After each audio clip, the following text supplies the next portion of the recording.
Gidasig ni President Ferdinand Marcos Jr. ang mga konsumante nga i-report sa mga otoridad ang mga retailer nga dili mutuman sa price ceiling sa bugas nga gipatuman sa tibuok Pilipinas. Epektibo na karong adlaw ang mandated price ceiling sa bugas nga nakalatid sa Executive Order No. 39 nga giaprobahan sa Malacañang nitong milabayng semana.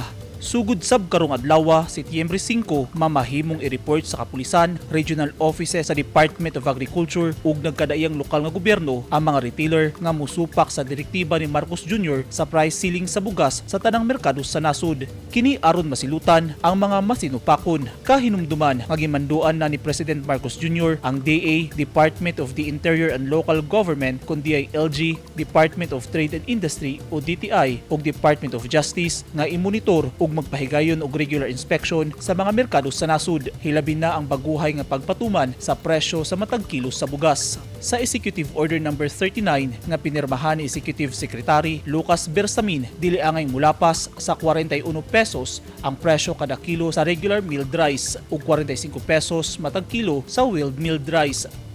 I would encourage anyone who finds that someone or retailer is selling at above the price ceiling, i-report po ninyo.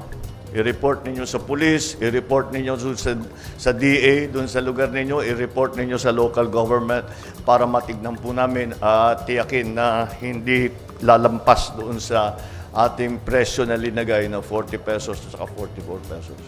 Ang mandated price ceiling sa bugas nga giaprobahan sa palasyo paagi sa gobyerno aron masiguro nga makatarunganon na ang presyo sa matag kilo sa bugas. Luyo sa gikabalakan sa mga konsumante nga pagtaas sa retail price niini sa mga merkado. Suportado sa grupong Samahang Industriya ng Agrikultura ang Executive Order No. 39 ni Marcos Jr. Gilauman nga sakto nga mapatuman ang kamanduan nga price ceiling sa tibuok Pilipinas.